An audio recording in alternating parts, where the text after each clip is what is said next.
Have you ever set too few places at table or poured out too few drinks because you forgot to count yourself?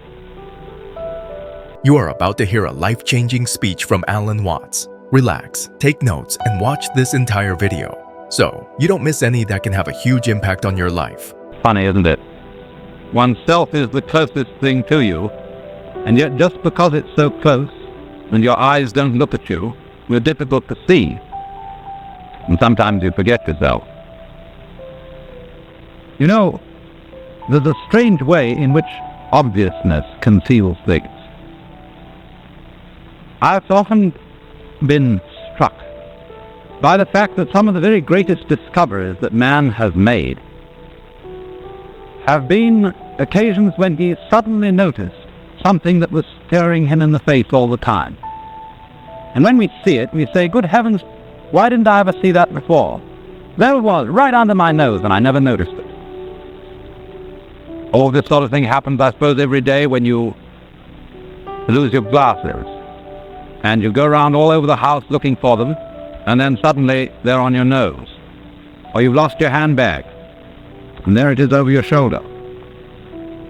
There's an old story about an Indian king who one day woke up in the morning, returned to his bedside, and looked at himself in the mirror.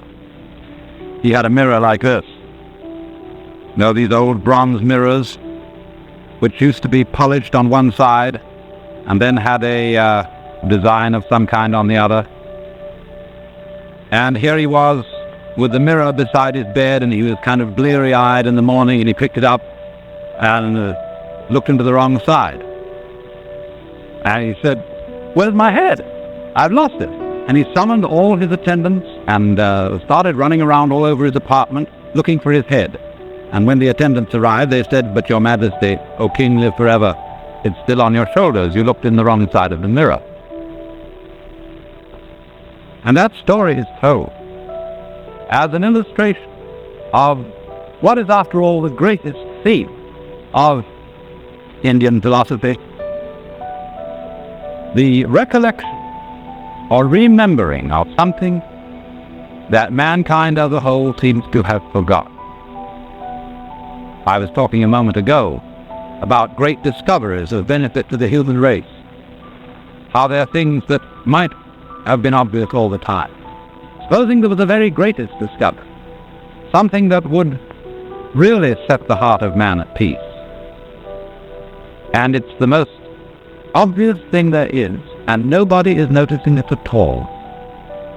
What might it be?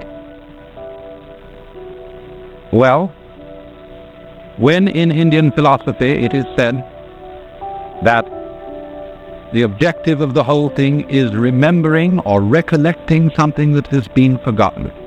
What is that? It means remembering who or what we really are. Well, of course, if we say, "Well, who am I?" we say, "Well, I'm I. I'm a person." Well, what is a person? Here is a person.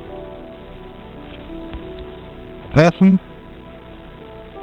is originally an actor's mask, whether for an ordinary dramatic performance or a ritual performance.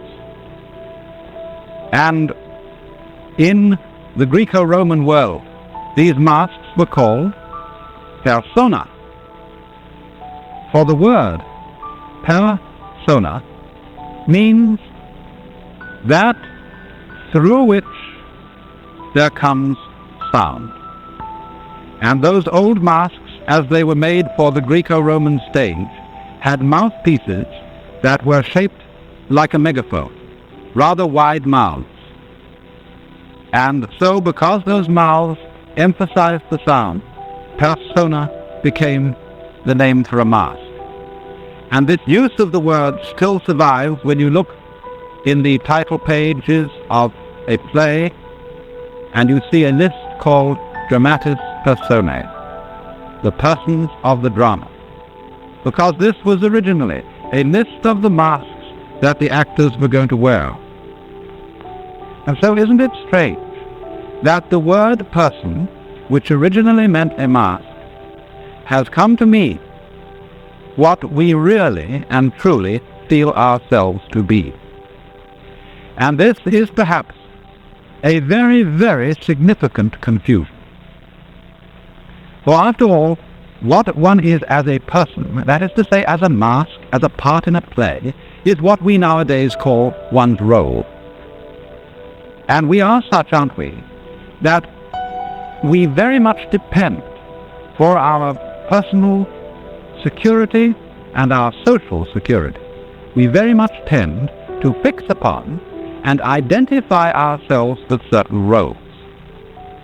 Now, I think one of the best illustrations of this is when you go to a party and you're meeting a lot of strange people. When your hostess introduces you to each other, she always gives some little indication in her introduction so that another person can identify your role. She says, "Oh, I do want you to meet Mr. Smith. Mr. Smith is a painter. I do want you to meet Mr. Jones. Mr. Jones is a banker." And so Mr. Smith and Mr. Jones know who they are. But what they know is not exactly who they really are. They know what roles they play in society. And by knowing their roles, they are able to converse with each other without difficulty. You have, in other words, a starting point for conversation. Oh, it may be something so trivial. Oh, I do want you to meet Mrs. Dokes because she comes from your home state. And then immediately the conversation can begin quite easily, talking about one's hometown or home state.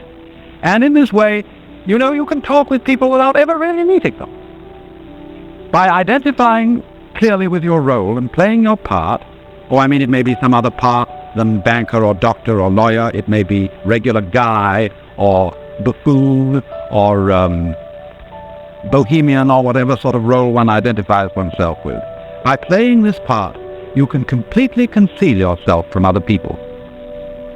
You know, the only people who don't really need these role cues in meeting each other are children. A child has no embarrassment in going straight up to you and saying, "Oh, what a pretty face you have," or "Isn't that a funny nose you've got?" He can go right into conversation without having to meet your persona, your front, your mask. And that is, of course, why great philosophers and sages have always admired children and have in that respect tried to emulate them. So then, society encourages us, not only modern society but ancient society, have encouraged the individual to identify himself with a consistent role and to play his part consistently. In other words, we all find that the moment in which we really make fools of ourselves, when something goes wrong, is when we act out of role. In other words, my role at the moment is being a speaker on television and talking to you. And I would be considered to flub the show if suddenly I acted out of role and did something that simply speakers don't do. And if I did this unintentionally, I would feel embarrassed because my role had slipped. Now, in Indian society, the roles that people play are what we now know as their castes.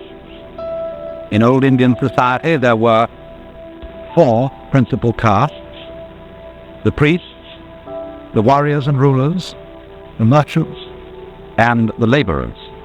Rather much as in medieval European society, there were lords spiritual, lords temporal, commons, and serfs. And then within each one of these caste groups there were many subdivisions corresponding to the various vocations that people adopted. But Indian society contains an interesting custom, an interesting tradition, and that is that when a man has established himself in his role about the middle of his life, he hands over his vocation, the running his business or his shop, or whatever it may be, to his oldest son, and says, "Now you carry on." And he, the man who gives up his job, or gives up his role, becomes what is called a forest dweller. He retires from active life. He changes his name, and he gives up his role. And this is done in the pursuit of what is called in philosophy liberation, or to use the technical term, moksha. And this means becoming a nobody